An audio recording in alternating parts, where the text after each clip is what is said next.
जय श्री कृष्णा। राधे राधे। आज आप लोग सुनेंगे गुरुवार व्रत की कथा।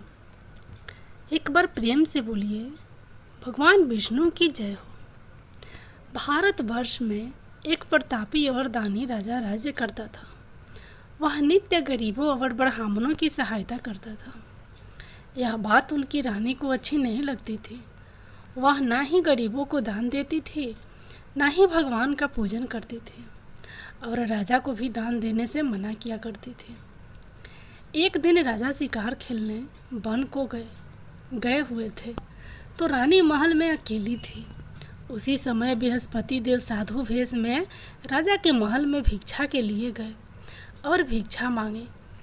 रानी ने भिक्षा देने से इनकार किया और कहा कि हे साधु महाराज, मैं तो दान पुण्य से तंग आ गई हूँ। मेरा पति सारा धन लुटाते रहते हैं।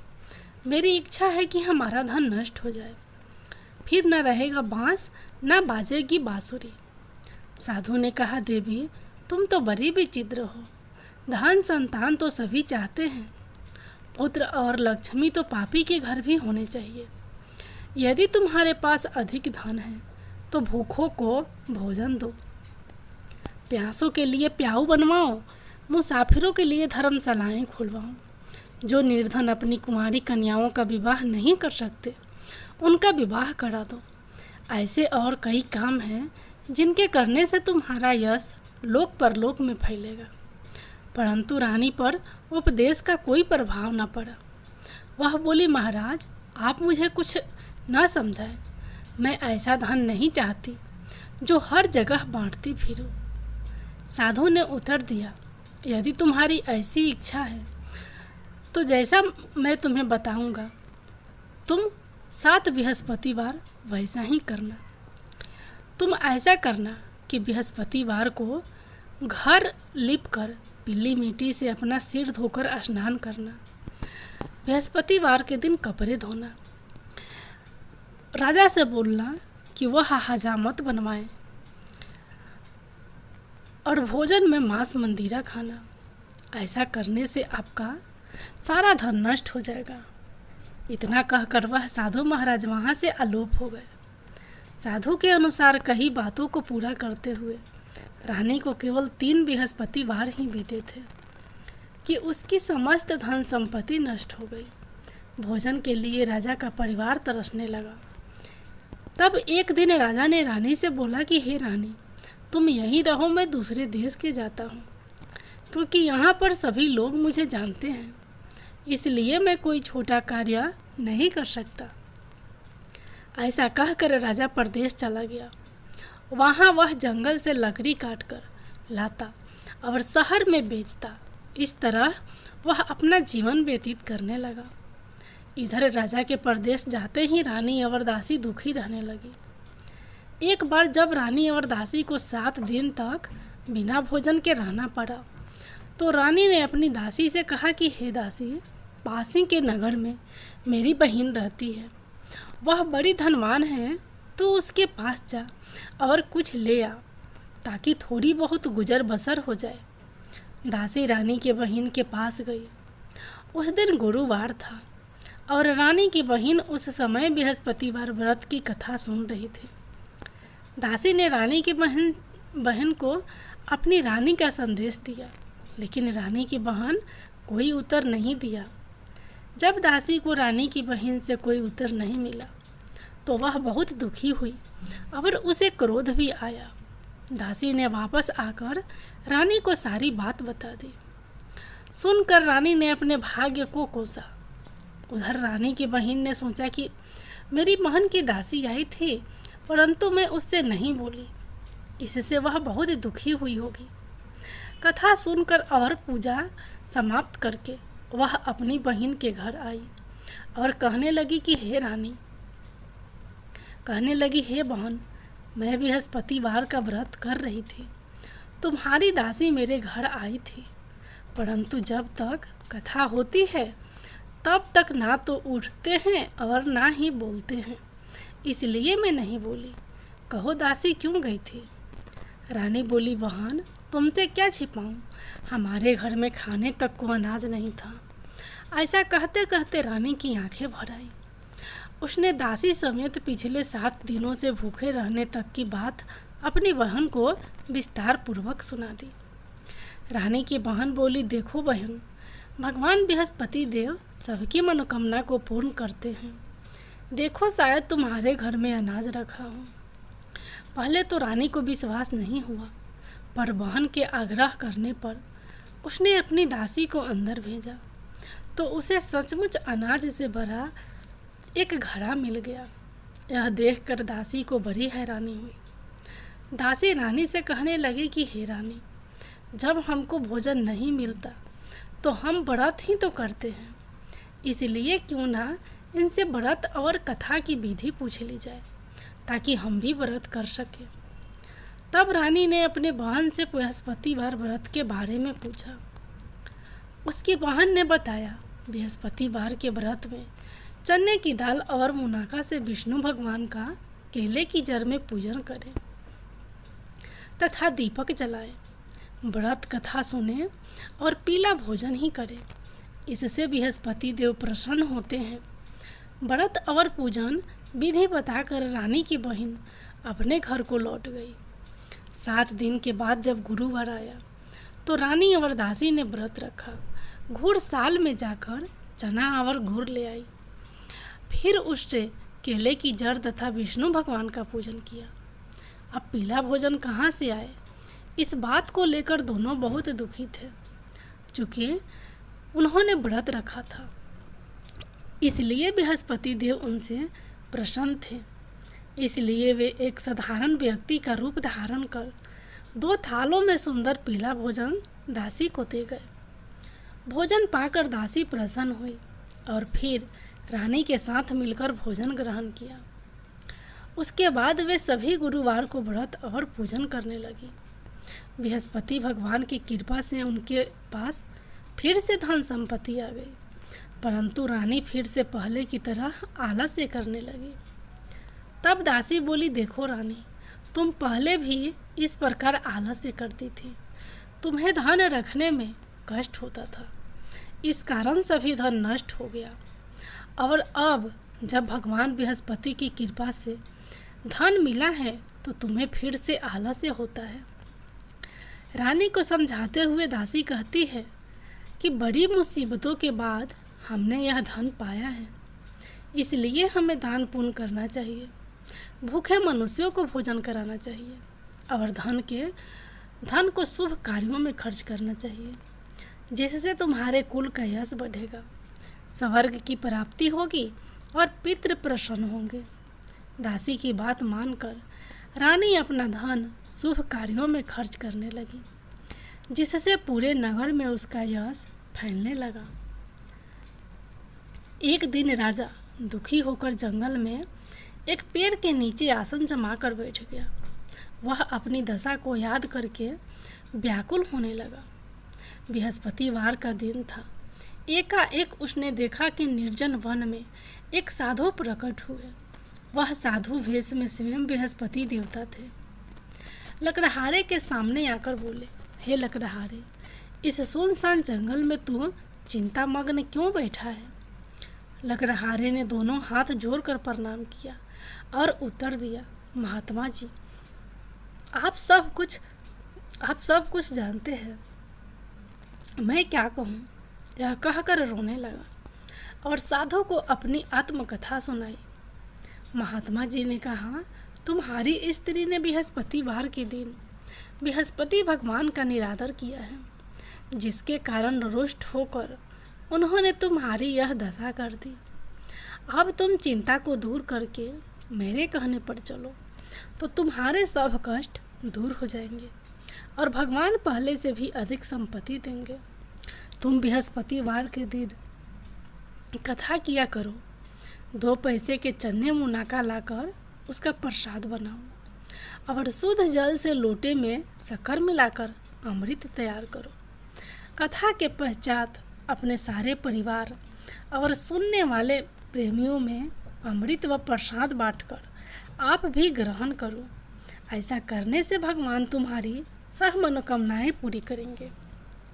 साधु के ऐसे वचन सुनकर लकड़हारा बोला, हे प्रभु, मुझे लकड़ी बेचकर इतना पैसा नहीं मिलता जिससे भोजन के उपरांत कुछ बचा सकूं।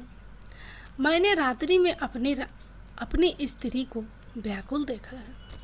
मेरे पास कुछ भी नहीं जिससे मैं उसकी खबर मंगा सकूं। साधु ने कहा, हे लकड़हारे, तुम किसी बात की चिंता मत करो। बृहस्पति के दिन तुम रोजाना की तरह लकड़ियां लेकर शहर को जाओ। तुमको रोज से दोगुना धन प्राप्त होगा, जिससे तुम भली भांति भोजन कर लोगे तथा बृहस्पति देव की पूजा का सामान भी आ जाएगा। इतना कहकर साधु अंतर्धान हो गए। धीरे धीरे समय व्यतीत होने पर फिर वहीं बृहस्पतिवार का दिन आया। लकड़हारा जंगल से लकड़ी काटकर किसी शहर में बेचने गया। उसे उस दिन और दिन से अधिक पैसा मिला। राजा ने चना गुड़ आदि लाकर गुरुवार का व्रत किया। उस दिन से उसके सभी कलेश दूर हुए। परंतु जब दोबारा गुरुवार का दिन आया तो बृहस्पतिवार का व्रत करना भूल गया। इस कारण बृहस्पति भगवान नाराज हो गए। उस दिन उस नगर के राजा ने विशाल यज्ञ का आयोजन किया तथा शहर में यह घोषणा करा दी कि कोई भी मनुष्य अपने घर में भोजन ना बनावे, न आग जलावे। समस्त जनता मेरे यहाँ भोजन करने आवे। इस आज्ञा को जो ना मानेगा उसे फांसी की सजा दी जाएगी। इस तरह की घोषणा संपूर्ण नगर में करवा दी गई। राजा की आज्ञा अनुसार शहर के सभी लोग भोजन करने गए, लेकिन लकड़हारा कुछ देर से पहुंचा, इसलिए राजा उसको अपने साथ घर लिवा ले गए और ले जाकर भोजन करा रहे थे तो रानी की दृष्टि उस खूंटी पर पड़ी जिस पर उसका हार लटका हुआ था।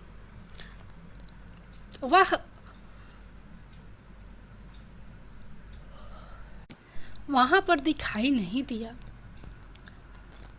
रानी ने निश्चय किया कि मेरा हार इस मनुष्य ने चुरा लिया है। उसी समय सिपाहियों को बुलाकर उसको कारागार में डलवा दिया।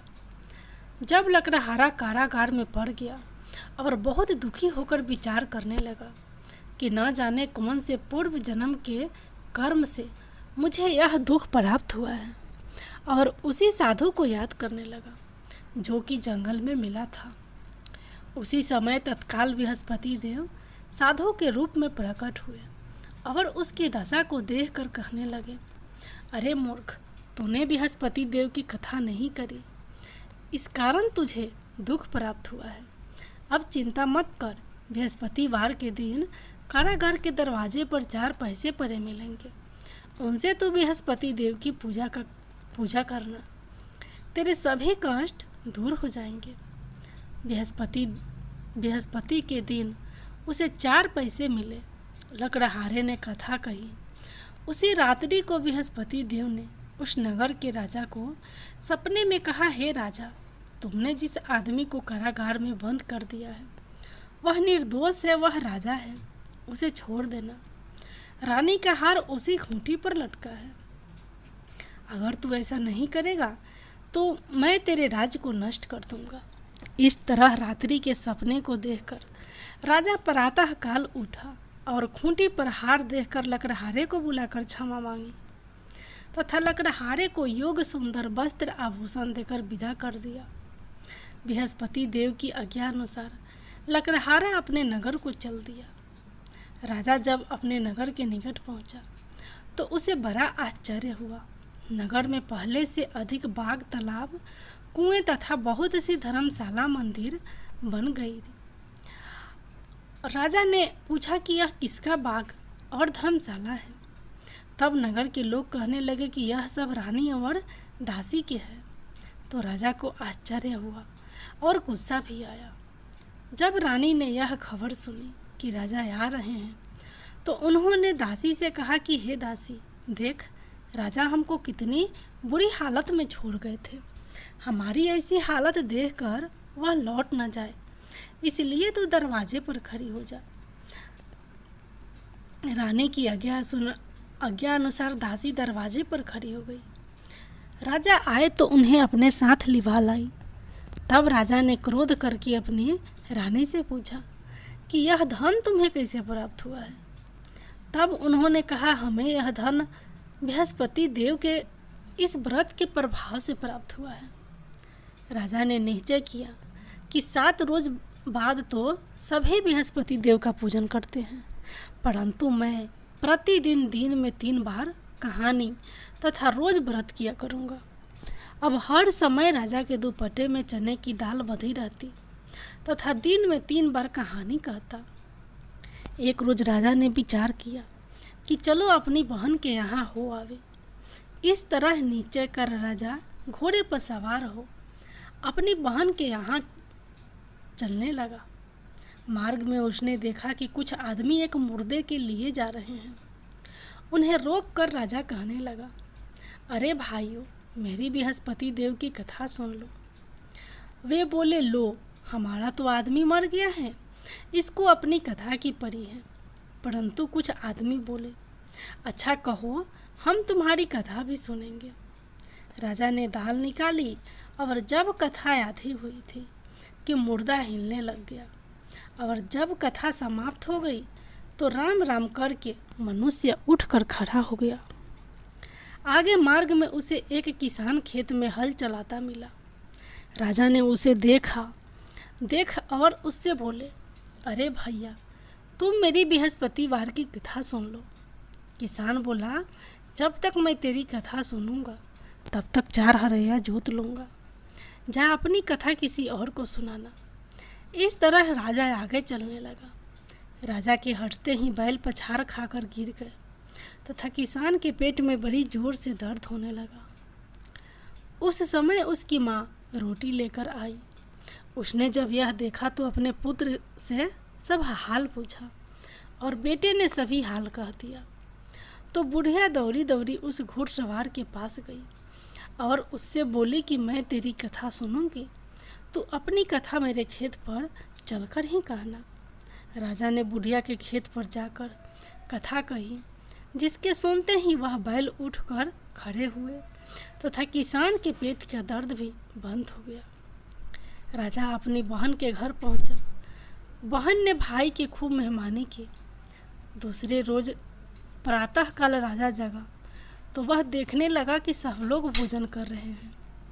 राजा ने अपनी बहन से कहा, ऐसा कोई मनुष्य है जिसने भोजन नहीं किया हो तो मेरी बृहस्पतिवार की कथा सुन ले। बहन बोली, हे भैया, यह देश ऐसा ही है कि पहले यहाँ लोग भोजन करते हैं, बाद में अन्य काम करते हैं। अगर कोई पड़ोस में हो तो देखकर आती हूँ। वह ऐसा कहकर देखने चली गई, परंतु उसे कोई ऐसा व्यक्ति नहीं मिला जिसने भोजन ना किया हो। अतः वह एक कुम्हार के घर गई जिसका लड़का बीमार था। उसे मालूम हुआ कि उनके यहाँ 3 रोज से किसी ने भोजन नहीं किया है। रानी ने अपने भाई की कथा सुनने के लिए कुम्हार से कहा। वह तैयार हो गया। राजा ने जाकर बृहस्पतिवार की कथा कही, जिसको सुनकर उसका लड़का ठीक हो गया। अब तो राजा की प्रशंसा होने लगी। एक रोज राजा ने अपनी बहन से कहा कि हे बहन, हम अपने घर को जाएंगे, तुम भी तैयार हो जाओ। राजा की बहन ने अपनी सास ने कहा चली जा, परंतु अपने लड़कों को मत ले जाना, क्योंकि तेरे भाई के कोई औलाद नहीं है। बहन ने अपने भैया से कहा, हे भैया, मैं तो चलूँगी पर कोई बालक नहीं जाएगा। राजा बोला, जब कोई बालक नहीं चलेगा तब तुम ही क्या करोगी जाकर। बड़े दुखी मन से राजा अपने नगर को लौट आया। राजा ने अपनी रानी से कहा, हम निसंतान हैं, हमारा मुंह देखने का धर्म नहीं है और कुछ भोजन नहीं किया। रानी बोली, हे प्रभु, बृहस्पति देव ने हमें सब कुछ दिया है, वह हमें औलाद अवश्य देंगे। उसी रात को बृहस्पति देव ने राजा के सपने में आकर कहा, हे राजा, उठ, सभी सोच त्याग दे, तेरी रानी गर्भ से है। राजा की यह बात सुनकर बड़ी खुशी हुई। 9वें महीने में उसके गर्भ से एक सुंदर पुत्र पैदा हुआ। तब राजा बोला, हे रानी, स्त्री बिना भोजन के रह सकती है, पर बिना कहे नहीं रह सकती। जब मेरी बहन आवे तुम उससे कुछ कहना मत। रानी ने सुनकर हाँ कर दिया।